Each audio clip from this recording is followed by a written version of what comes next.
Basically बहुत सारे हमारे उपनिषद हैं, और जो जो उपनिषदों में बोला गया है वही वही सब चीज़ें गीता में भी बोला गया है। तो इसलिए उसे गीतोपनिषद भी बोल जाता है। जब उसको उपनिषद बोला जाता है तो उसका नाम भी एक बार कई बार बदल जाता है। जैसे कि वहाँ पे स्मृति बोला था ना, तो वो श्रुति में बदल जाता है। अगर उपनिषद बोलेंगे तो श्रुति में बदल बदल जाएगा। तो गीता के अंदर 700 श्लोक हैं और 18 अध्याय हैं। और जितने अध्याय हैं उन सभी अध्याय को एक योग के नाम से बोला गया है। तो उसके हिसाब से 18 योग हो गए गीता के अंदर। उसके अंदर भी कुछ चीज़ें अलग से हैं जो हमारे सिलेबस के अंदर हैं। जैसे एक है स्थित प्रज्ञ। ठीक है।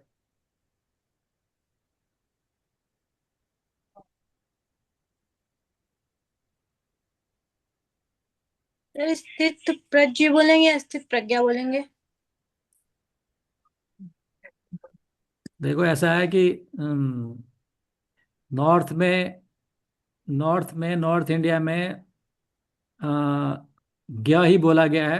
ज्ञ का ही हमने भी सुना है, जब से हम पढ़ रहे हैं हमें ज्ञ ही बोला गया है। ज्या तो अभी हमने भी थोड़ा एक दो को सुन के कहीं कहीं पे बोल देते हैं। अदरवाइज तो ज्ञान ही हम आज तक सुनते रह गए हैं। तो वो ज्ञान है, तो यहाँ पे ये प्रज्ञा ही बोला जाएगा। ठीक है। अच्छा। अब एक कल्ट है हमारा जिसको हम बोलते हैं आर्य समाज। तो आर्य समाज लोग आर्य शब्द का मतलब होता है श्रेष्ठ।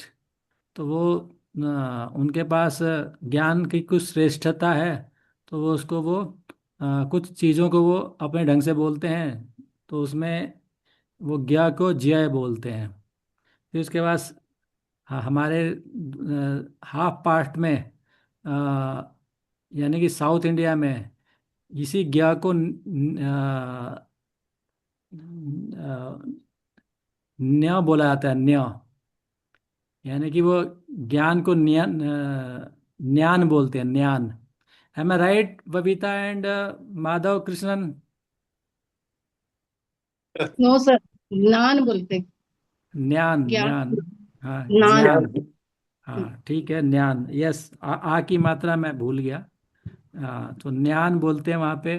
और नान जो ही, क्या ही बोलते हैं सर? नहीं, ज्ञा तो नान। नहीं बोलते, न्या बोलते हैं। नान ज्ञा तो बोलते ज्ञान बोलते हैं। ज्ञान। हैं। ठीक है। तो ज्ञान बोलते हैं और नॉर्थ में ज्ञान बोलते हैं। और नॉर्थ में ही एक हिस्सा, मतलब एक कुछ लोग हैं जो उसको ज्ञान बोलते हैं। तो जब वो कहीं पे इंग्लिश में जब वो ज्ञान लिखा हुआ था, तो वो जब मैंने पहली बार उसे देखा तो मुझे लगा कि जनाना क्यों लिखा हुआ है, क्योंकि वो जे से स्टार्ट करते हैं वो। हाँ सर, मैं ज्ञा है बोला उसको इंग्लिश में JNA लिखते हैं। JNA। पता नहीं, हमने तो पहली बार देखा था। तो हम तो जी से स्टार्ट करते थे, जे से तो कभी करते नहीं थे। GYAN करके ज्ञान लिखते थे। पतंजलि योग सूत्र की बुक में ही सर ज्ञा जो है उसको पहले से बता दिया कि JNA है उसका।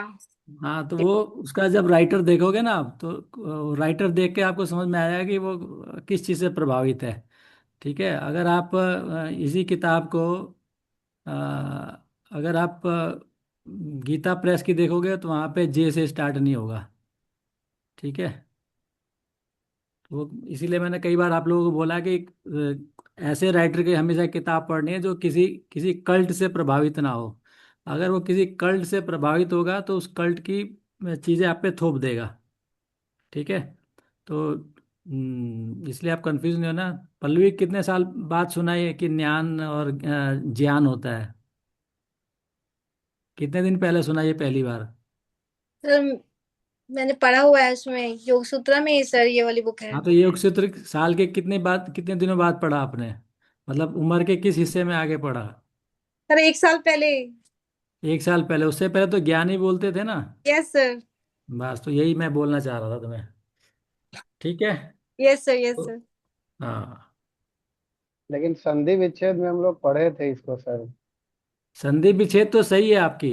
हाँ, संधि क्लास विच्छेद 6 सही से है ही कि पढ़े। वो कंपाउंड है। मतलब दो अक्षरों से दो से मिलके बना हुआ है। ठीक है ना। अब सवाल ये आता है कि त्र भी और क्षत्रिय वाला छ भी, वो भी बना हुआ है, लेकिन जब क्षत्रिय बोलने की बात आती है तो कोई उसको अलग अलग करके नहीं बोलता, वहां तो फिर क्षत्रिय बोलते हैं। समझे ना? तो जहाँ पे कंफर्ट फील कर लिया वहां तो आपने उसको ज्ञान बोल दिया, लेकिन जब क्षत्रिय के उसको अगर संधि मतलब उसको संधि विच्छेद करके बोलने की बात आएगी तो क्या बोलोगे? कस्त्रीय बोलोगे? वो क और स का नहीं, कॉम्बिनेशन है क्षत्रिय नहीं, क्षत्रिय। वो तो वो अच्छा हम लोग बोलते हैं उसको, अच्छा। है? अच्छा बोलते हैं उसको। अच्छा भी कहाँ से अच्छा बोलेगा, बोलते वो हैं, तो अच्छा। क और स का कॉम्बिनेशन है क्षत्रिय, तो क और सही तो है उसमें। हाँ, चलिए हाँ, कोई बात नहीं, अच्छा। वो वो तो फिर वो अलग ही मैटर हो जाएगा। अलग ही हम किसी दिशा में भटक भटक जाएंगे। कभी हिंदी पढ़ाएंगे और आपको। मूर्धन्य है सा होना। हैं? क है और मूर्धन्य है, एक सा होना चाहिए। क्या होना चाहिए? सा सा सा। नहीं, आप उसके संधि विच्छेद के तरफ जाओगे तो आप कभी बोल ही नहीं पाओगे उसको। क्षत्रिय शब्द का ऐसा बंटाधार होगा कि समझ में नहीं आएगी कि बोला क्या जा रहा है, क्योंकि उसमें दो कंपाउंड में त्र भी उसमें शामिल है।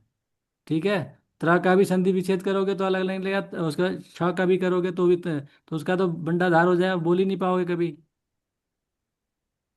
क्लियर है ना? चलिए, तो आज हम पढ़ने चल रहे हैं 2.2। उसमें आपका गीता के बारे में, गीता में कुछ चीज़ें दी गई हैं उनके बारे में हम लोग आज पढ़ेंगे। तो 2.3 है सर। हाँ, 2.3 है कि 2.2 है? 2.3। 2.3 है, ठीक है, 2.3 है। तो जो आज हम पढ़ेंगे तो उसमें आप 2.3, 2.4, 2.5, 3.7 और 3.10 लगभग लगभग इसमें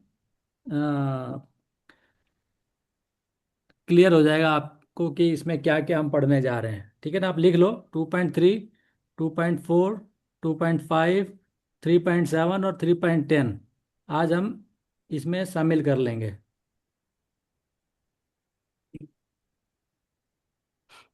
तो सबसे पहले हम 2.4 की बात करते हैं। यहाँ पे लिखा हुआ है कि एक स्थित प्रज्ञ या स्थित प्रज्ञ क्या होता है। ठीक है? और उसमें भक्ति, ज्ञान, भक्ति, कर्म और ध्यान की बात करी गई है। तो आप बोलोगे जी कि इसमें फिर ज्ञान कहाँ गया? बेसिकली स्थित प्रज्ञ ज्ञान से ही निकला हुआ है, ज्ञान का ही हिस्सा है वो। ठीक है? तो वो ज्ञान भक्ति जिसे बोलते हैं ना, ज्ञान योग, वो स्थित प्रज्ञ में ही शामिल हो गया।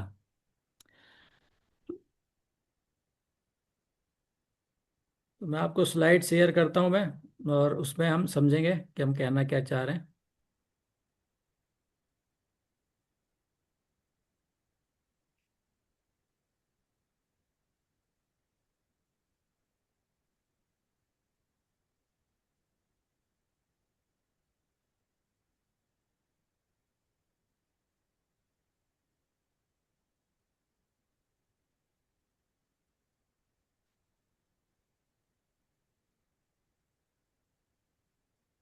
हाँ जी। तो भगवत गीता में स्थित प्रज्ञ, भक्ति, कर्म और ध्यान का सिद्धांत क्या है, आज हम इसके बारे में पढ़ रहे हैं। और इसी के साथ साथ जिन जिन चैप्टरों में ये बातें लिखी गई हैं उन्हीं में और भी बहुत सारी बातें लिखी गई हैं।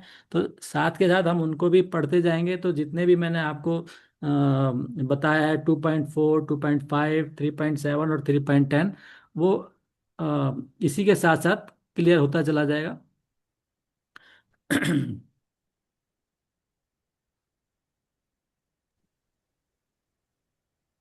तो सबसे पहले तो हम जैसे कि गीता के बारे में समझ रहे थे, गीता में 700 श्लोक है। और इसमें देखा जाए तो कैरेक्टर तो बहुत सारे हैं, लेकिन अ, आपस में कन्वर्सेशन कहाँ कहाँ पे हो रहा है, इसमें चार लोग हैं जो आपस में एक दूसरे से बातचीत कर रहे हैं।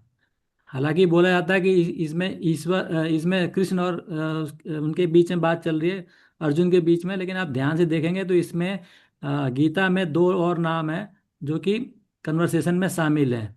ठीक है। एक है हमारा संजय, ठीक है, और दूसरा है धृतराष्ट्र। वो भी धृतराष्ट्र। उनका भी नाम इसमें शामिल है कि वो कहीं ना कहीं कोई प्रश्न पूछ रहा है और कहीं जवाब दे रहे हैं। तो देखा जाए तो गीता में चार नाम है जो इसमें शामिल है कन्वर्सेशन के अंदर। ठीक है। तो मेनली यही है कि श्री कृष्ण और अर्जुन के बीच में संवाद चल रहा है, और उस संवाद का लाइव डेमो जो है संजय धृतराष्ट्र को दे रहे होते हैं। ठीक है। तो इस गीता में क्या क्या बोला गया है, बहुत सारे अध्याय हैं, और जीवन के हर पहलुओं के बारे में यहाँ पे चर्चा की गई है। कोई ऐसा पहलू नहीं छोड़ा गया जिसमें जिसके बारे में बात ना की गई हो। तो जैसे कि जीवन क्या होता है, कर्तव्य कर्तव्य क्या होता है, भक्ति क्या होता है, ध्यान क्या होता है। ठीक है। अ, ये तो हमारे सिलेबस का है इसलिए हम इतना पढ़ रहे हैं। तो बाकी भी बहुत सारी चीज़ें बोली गई है। आहार के बारे में बोला गया है। आहार जो आपका इसी आपके सीक्वेंस में है, इसलिए मैंने सबको एक साथ जोड़ दिया, क्योंकि आहार के बारे में भी बोला गया है। ठीक है। गुणों के बारे में चर्चा करी गई है। तो सारी चीज़ें लगभग लगभग जीवन के हर पहलू के बारे में गीता के अंदर उपदेश मिलता है। तो स्थित प्रज्ञ क्या होता है? तो श्री कृष्ण बताते हैं कि स्थित प्रज्ञ का मतलब होता है जब एक इंसान को योग में, यानी कि योगारूढ़, यानी कि योग के अंदर जब किसी को सफलता मिलनी शुरू हो जाती है, तो उस इंसान की मनोदशा, शारीरिक मानसिक स्थिति कैसी होती है, उसको स्थित प्रज्ञ बोला जाता है। ठीक है ना। तो वो कैसी होनी चाहिए, यानी कि योग में आरूढ़ या योग में जो चल रहा है इंसान, जो उसके अंदर लगा हुआ है योग के अंदर, उसकी एक ऐसी पोजीशन आएगी कि उसको स्थित प्रज्ञ बोला जाएगा। तो वो स्थिति कैसी होती है जब उसको स्थित प्रज्ञ की उपाधि मिलेगी? तो वो होती है कि जब वो सुख दुख से प्रभावित नहीं होता है, वो इंसान स्थित प्रज्ञ कहलाता है। जब उसमें इच्छाओं, क्रोध और आसक्ति से मुक्त हो जाता है, तब वो स्थित प्रज्ञ कहलाता है। जब मानसिक स्थिरता और आध्यात्मिक परिपक्वता का प्रतीक, यानी कि उसकी में जब वो पालन करने लग जाता है, तब वो स्थित प्रज्ञ कहलाता है। तो ये कौन से श्लोक में बोला गया है और कौन से अध्याय में बोला गया है? तो ये आपका सेकंड चैप्टर के 55वें श्लोक में और 56वें श्लोक में। ठीक है। 58, 2 का 55, 2 का 56, 2 का 58 और 2 का 71, इसमें सभी के अंदर स्थित प्रज्ञ या योग में आरूढ़ इंसान की स्थिति कैसी होनी चाहिए, वो इसमें विवरण मिलता है। ठीक है। 2 का 55, 2 का 56, 2 का 58 और 2 का 71, और 2 का 54 भी आप लिख सकते हो। 2 का 54 में भी स्थित प्रज्ञ की एक डेफिनेशन वहां पे मिलती है। क्लियर है? तो क्या क्या होना चाहिए? सुख दुख से प्रभावित नहीं होता योगी, इच्छाओं, क्रोध और आसक्ति से मुक्त होता है, और मानसिक स्थिति, उसकी जो स्थिरता होती है वो होती है, जैसे बोला है ना, समत्वम योग उच्यते। बेसिकली वो वहीं से निकल के आता है, समत्वम योग उच्यते। हर जो ये श्लोक हर भी है परिस्थिति। शायद, हाँ जी। वो दुखेशु अनुद्विग्न चित्तम सुखेशु विगत स्प्रिय, उसी श्लोक में तो है शायद, हाँ, दुखेशु मैं यहाँ पे अनुद्विग्न चित्तम। श्लोकों की बात नहीं कर रहा, मैं ओवरव्यू पढ़ रहे हैं, हम श्लोक नहीं पढ़ रहे हैं यहाँ पे, इसलिए मैं श्लोक नहीं बोल रहा। मैं आपको श्लोक के नंबर बता दिए मैंने, कि आपको पढ़ना हो तो श्लोक आप वहां से पढ़ सकते हो। 2 का 54, 55, 56, 58 और 71, सेकंड चैप्टर में। ठीक है। तो वो सारे के सारे जो श्लोक है, वो स्थित प्रज्ञ, यानी कि स्थित में सफल एक योगी की कैसी दशा होती है या कैसी होनी चाहिए, उसके बारे में चर्चा की गई है। ठीक है ना। बहुत सारी चीजें बोली गई हैं, जैसे कि जब इंसान अपनी सभी कामनाओं का त्याग कर देता है, संतोष और संतुष्टि को प्राप्त कर लेता है, या संतुष्ट रहने लग जाता है, तब वो योगी स्थित प्रज्ञ कहलाता है। दुखों से उद्विग्न, सुख की लालसा नहीं रहती, राग भय क्रोध से मुक्त इंसान स्थित प्रज्ञ होता है। ठीक है। एक एग्जाम्पल भी दिया गया है कि स्थित प्रज्ञ इंसान की स्थिति कैसे होती है। एक कछुए का एग्जाम्पल दिया है। कछुआ क्या होता है, जैसे ही अपने रास्ते पे होता है और कहीं कहीं पे खतरा भापता है, तो वो क्या करता है, तुरंत अपने सारे अंगों को अपने खोल में खींच लेता है। ठीक है ना।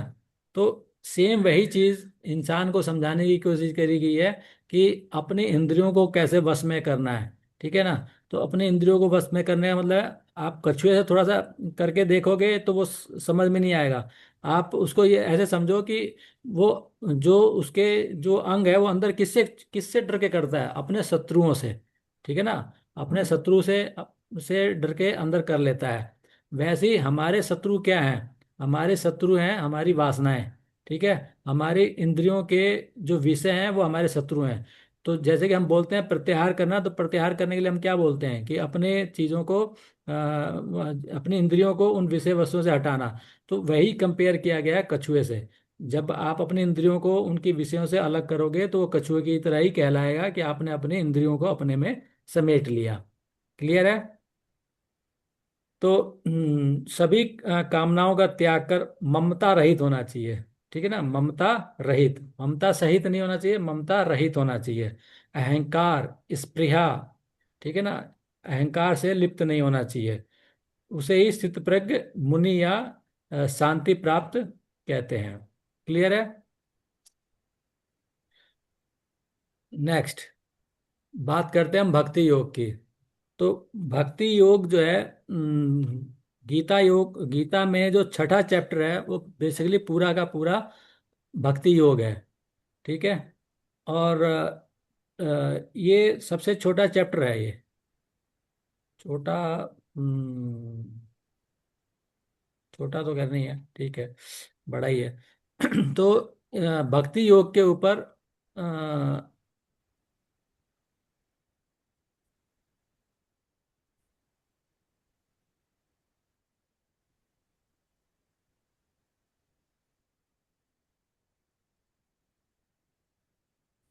भक्ति योग का जो चैप्टर है वो है 12वां।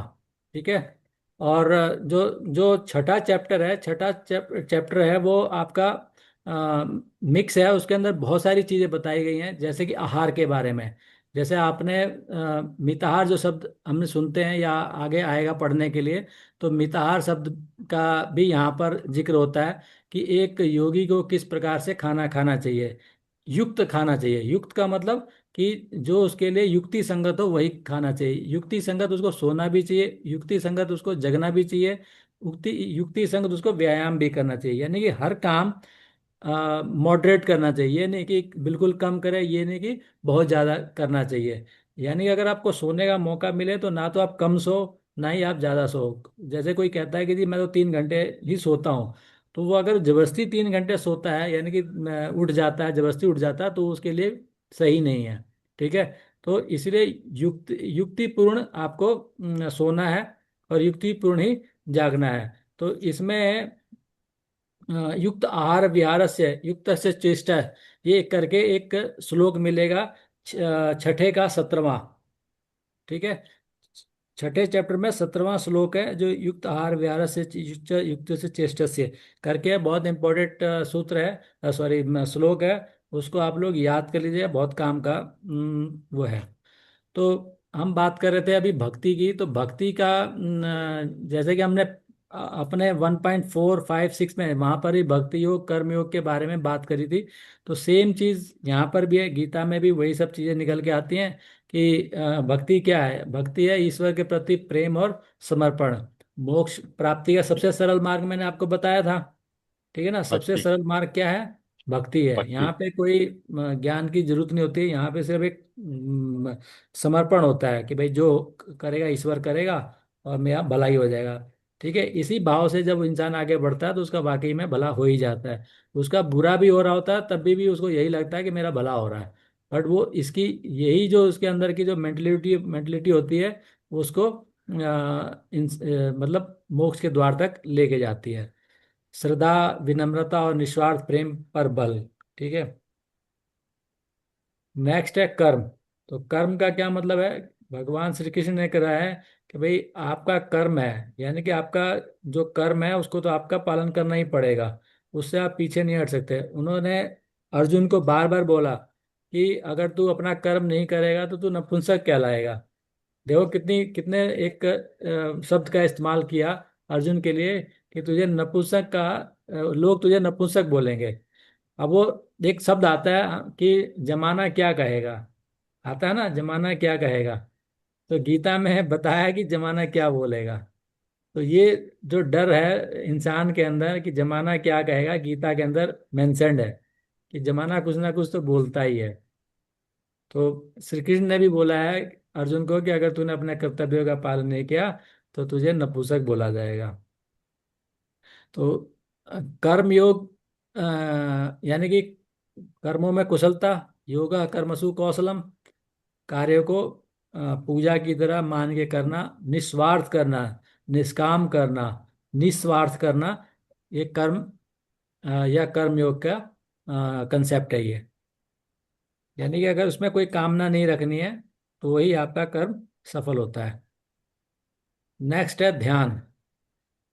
तो ध्यान जैसा कि हम कई बार बोलते आए हैं, कल किसी ने पूछा भी था कि जी हम योग निद्रा को ध्यान बोलें या रिलैक्सेशन टेक्निक बोलें। तो आप गीता में ध्यान से देखेंगे तो आपको मिलेगा कि आत्मज्ञान का मार्ग होता है ध्यान, ठीक है ना। आत्मज्ञान का मार्ग होता है ध्यान, मन को ईश्वर पर केंद्रित करना होता है। अब वहाँ पे तो हम चर्चा करते हैं कि आपको कहीं पे वो बादलों में घुमा रहे हैं, कहीं पर आपको झरने में घुमा रहे हैं, कहीं पे कुछ दिखा रहे हैं। तो वहाँ पे तो वेरिएशन है ना। वहाँ पे आपको मेला भी घुमा सकते हैं, आपको वहाँ पे कुछ भी दिखाया जा सकता है, गाइडेड है, मतलब टीचर के ऊपर डिपेंड करता है क्या दिखाना चाहता है। ईश्वर की व्याख्या तो की नहीं जा सकती कि ईश्वर क्या है। कोई ईश्वर के कोई टूर करा सकता है क्या आपको? तो ईश्वर का टूर तो आपको अपने आप ही करना पड़ता है। तो इसीलिए जो वो सब टेक्निक्स हैं उसमें आप देखना जो आपका सिलेबस है उसमें लिखा होगा प्रैक्टिसेस, प्रैक्टिसेस टुवर्ड्स, उस पर इंग्लिश में लिखा होगा प्रैक्टिसेस टुवर्ड्स ध्यान पद्धति। तो यानी कि वो प्रैक्टिसेस हैं जो आपको ध्यान की तरफ लेके जा सकते हैं, बट वो ध्यान नहीं है, ठीक है ना। ध्यान साधना की तरफ आपको अग्रसर तो कर सकती हैं बट वो ध्यान नहीं होगी। तो अग्रसर तो धारणा ही करती है। तो धारणा हम पहले ही पढ़ के आ चुके हैं कि धारणा किया जा सकता है, ध्यान नहीं किया जा सकता। ध्यान अपने आप हो जाता है जब आप किसी चीज को धारित करते हैं तो वो अपने आप ध्यान में परिवर्तित हो जाता है। तो आंतरिक शांति और परमात्मा से एकत्व, ठीक है। अब किसी का परमात्मा से योग निद्रा में किसी को अगर परमात्मा से एकत्र होने की बात हो जाए तो वो टीचर चाहे जितना मर्जी बोलता रह जाए वो वापिस आना चाहेगा क्या? आएगा कभी कोई? नहीं आएगा ना फिर। तो इसलिए वो रिलैक्सेशन टेक्निक में आएगा, क्योंकि ध्यान जो होता है वो यही मान के चला जाता है कि मैं वापिस नहीं आऊंगा। मैं ध्यान में जो जो हिस्सा होता है ध्यान वाला उसमें इसके अंदर भावना ही यही होती है। यानी कि धारित जब किया जाता है तो धारित इसी भावना से किया जाता है कि मुझे वापस नहीं आना। अगर मुझे मिल गया आज तो मैं पकड़ के वहीं बैठ जाऊंगा, मैं वापस नहीं आऊंगा, मैं दास बन जाऊंगा, उनके चरण पादुकाएं दबाता रहूंगा, मैं वापस नहीं आऊंगा मैं, ठीक है ना। तो कंसेप्ट ऑफ ध्यान हो गया। तो स्थित प्रज्ञ भक्ति कर्म और ध्यान मिलकर गीता का समग्र दर्शन प्रस्तुत करते हैं। समग्र तो नहीं करते लेकिन फिर भी समग्र बोल सकते हैं अध्यात्म की दृष्टि से, क्योंकि बाकी भी चीजें हैं। 18 अध्याय हैं तो 18 चीजें भी हैं, तो उनको मिला के समग्र होता है। लेकिन हम यहाँ पे इन चारों को मिला के भी अध्यात्म की दृष्टि से समग्र बोल सकते हैं। तो कंक्लूजन क्या निकाला हमने? भक्ति मतलब ज्ञान भक्ति कर्म और ध्यान का संतुलन सिखाती है। कौन सिखाता है? गीता सिखाती है, जिसमें जीवन जो हमारा सार्थक बन जाता है, ठीक है। तो इसी कड़ी में हम मैंने आपको दूसरे अध्याय के बारे में चर्चा करी थी। दूसरे अध्याय में आपका क्या क्या था? 2.54, हालांकि उससे पहले से भी है 2.48 2.50, ठीक है ना। वहाँ पे दो परिभाषाएं मिलती हैं योग की, समत्वम योग उच्यते, और 250 में मिलता है योगा कर्मसु कौशलम। उसी प्रकार से 2.54 में स्थित प्रज्ञ की चर्चा है, 2.55 में, 2.56 में, 2.58 और 2.78 में स्थित प्रज्ञ कैसा होना चाहिए उसके बारे में विस्तृत चर्चा मिलती है। अब हम बात करते हैं अध्याय 6 की। तो अध्याय 6 में बड़ा एक इंटरेस्टिंग एक सीक्वेंस है, हालांकि वहाँ पे सीक्वेंस में लिखा नहीं है, बट मैं आपको सीक्वेंस बताऊंगा कि वो सीक्वेंस आपने कैसे लिखना है। तो जो 6.16 और 6.17 है वो तो आपको बताता है कि हमें क्या करना चाहिए, जैसे कि हमें कितना खाना चाहिए, कितना सोना चाहिए, ठीक है, कैसी चेष्टाएं करनी चाहिए, वो वहां पर आपको मिल जाएगा। युक्त आहार, विहार, कर्म, चेष्टा, निद्रा, ठीक है ना, जागना, ये सब वहां पे बताया गया है। तो वो कौन सा है? 2.16, सॉरी 6.16 और 6.17। उसके बाद एक बड़ी इंटरेस्टिंग चीज मिलती है, जो हम कहते हैं ना, कमर गर्दन सीधी रखो। कमर गर्दन सीधी का जो हम कंसेप्ट लेके चलते हैं वो गीता में लिखा हुआ है। वो आज हम आपको बताएंगे कि वो कहाँ पर मिलता है। और जो जो मैं आपको कई बार बोलता हूँ कि आसन का मतलब दोनों तरीके से होता है। जो हम करते हैं उसे भी आसन बोलते हैं, और जिस चीज़ पे हम बैठ के करते हैं उसको भी आसन बोलते हैं। वो भी गीता के अंदर लिखा हुआ है, ठीक है। तो आप लिखो 6.10, 6.10, 6.11, 6.12, 13, 26 और 25, और इन सबसे ऊपर लिख लेना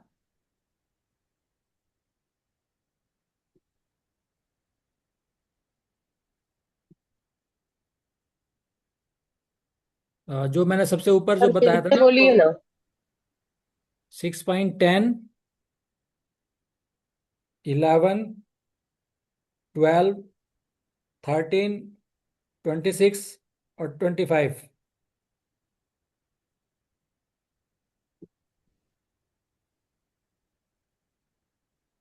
ठीक है। अब ये आप लिख लेना, और बुक खोल के कल सभी को एक साथ सीक्वेंस में लिख लेना, ठीक है। तो मैं आपको समझाता जाता हूँ कि क्या बोला गया है। तो 6.10 में बोला गया है कि मन और इंद्रियों का प्रत्याहारी, निष्कामी,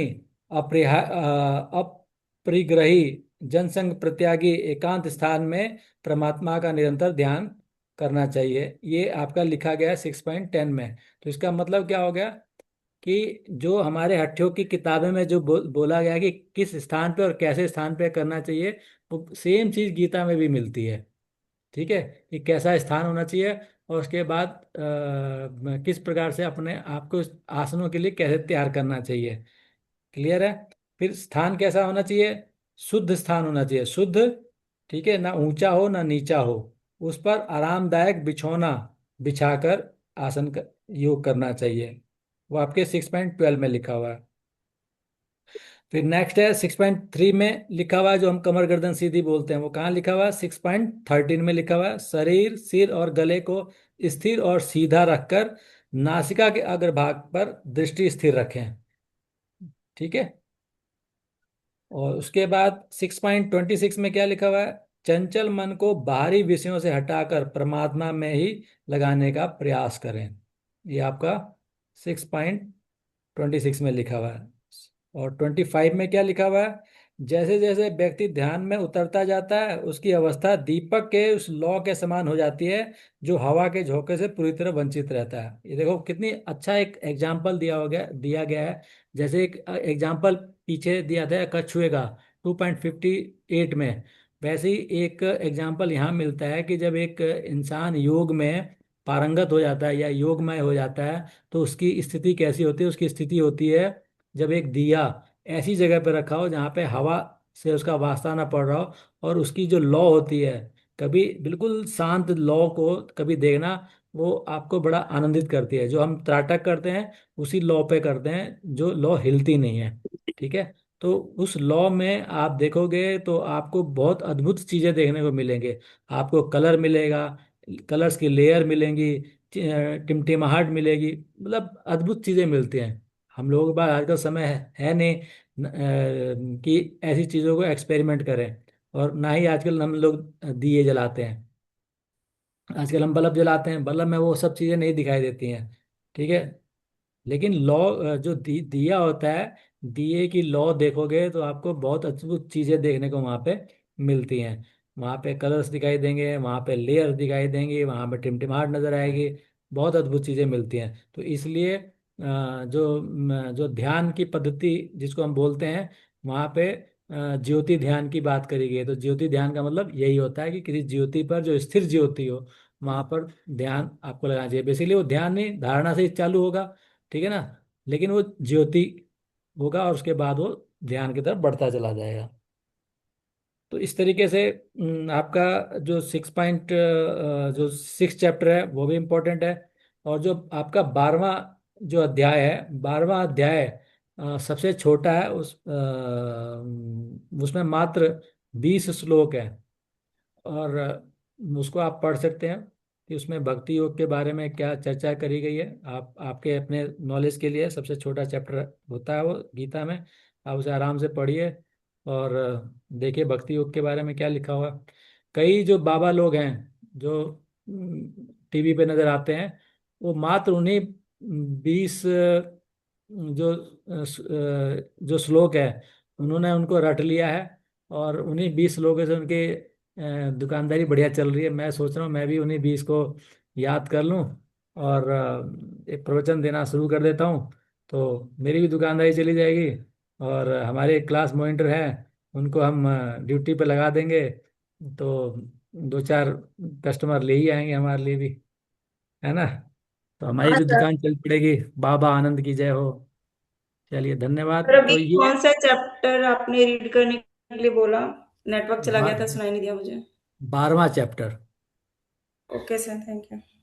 ठीक है। सर जो ग्लोरी ऑफ गॉड है, जिसे भक्ति योग भी कहते हैं, तो उसमें हम्म। सर अध्याय 7 से शुरू हो जाता है क्या सर? देखो मिक्स है पूरी गीता में, कहीं पे बहुत सारी चीजें कहीं भी मिल जाती हैं। लेकिन जो एक्सक्लूसिव जो भक्ति का जो चैप्टर है वो 12वां है और सबसे छोटा चैप्टर है वो। Okay sir.